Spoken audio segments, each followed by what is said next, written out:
Hi friends, welcome to tech Charan. Friends, ఈరోజు మనం ఈ వీడియోలో ఫోటోషాప్లో ఈ మెసేజ్ అనేది రాకుండా చేద్దాం. సో మీరు ఇంకా మన ఛానల్ సబ్స్క్రైబ్ చేసుకోకపోతే వెంటనే సబ్స్క్రైబ్ చేసుకోండి, ఎందుకంటే నేను చేసే ప్రతి వీడియో మీరు మిస్ అవ్వకుండా చూడొచ్చు. ఇంకా టాపిక్లోకి వెళ్ళిపోతే దీనికోసం మనం ఫైర్ వాల్ అనేది ఇట్లా ఓపెన్ చేసుకోవాలి ఫ్రెండ్స్. దీంట్లో మనకి అడ్వాన్స్డ్ సెట్టింగ్స్ అని ఉంది కదా కింద, దాని మీద క్లిక్ చేస్తే మనకి ఈ విధంగా ఓపెన్ అవ్వడం జరుగుతుంది అనమాట. చూసారు కదా, దీంట్లో మన ఇన్బౌండ్ రూల్స్ ఉంది కదా ఫ్రెండ్స్. ఫస్ట్ ఇది దాని మీద క్లిక్ చేసుకుంటే మనకి ఇక్కడ న్యూ రూల్ ఉంది చూడండి రైట్ సైడ్లో, దాని మీద క్లిక్ చేసుకుంటే మనకి ఈ విధంగా ఉపయోగపడుతుంది. మనం ప్రోగ్రామ్ పెట్టుకుని నెక్స్ట్ క్లిక్ చేయండి.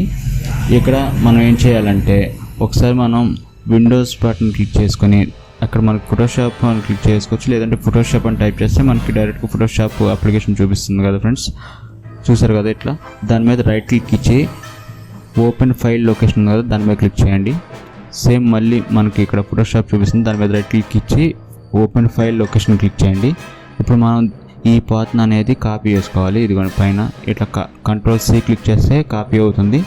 ఇప్పుడు మనం కాపీ చేసుకున్నాం కదా, దాన్ని తీసుకొచ్చి ఇక్కడ పేస్ట్ చేయండి.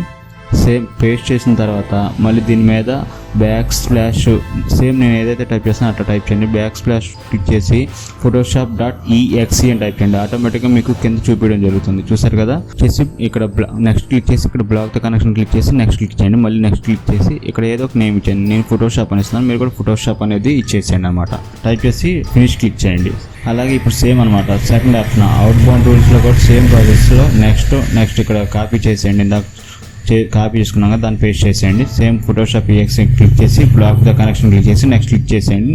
సేమ్ ఇక్కడ మన ఫోటోషాప్ అనేది పేరు నేమ్ ఇచ్చేసేయండి. ఫినిష్ క్లిక్ చేసేయండి. ఇప్పుడు మనం ఈ అన్నింటిలో వచ్చేసి ఒక్కసారి మన ఫోటోషాప్ అనేది ఓపెన్ చేసుకుందాం. చూసారు కదా, ఇట్లా ఓపెన్ చేసుకుంటే మనకి ఎటువంటి మెసేజ్ ఇందాల మనకు చూపించినట్టు ఆ మెసేజ్ అనేది మనకి రాకుండా ఉంటుందన్నమాట. సో మీరు ఇంకా ఈజీగా ఇట్లా యూజ్ చేసుకోవచ్చు. ఫ్రెండ్స్, మీకు ఈ వీడియో నచ్చిందని అనుకుంటున్నాను. మీకు ఈ వీడియో నచ్చినట్టయితే లైక్ చేయండి, అలాగే షేర్ చేయండి. సబ్స్క్రైబ్ చేసుకోవడం మాత్రం మర్చిపోకండి. Thank you so much friends.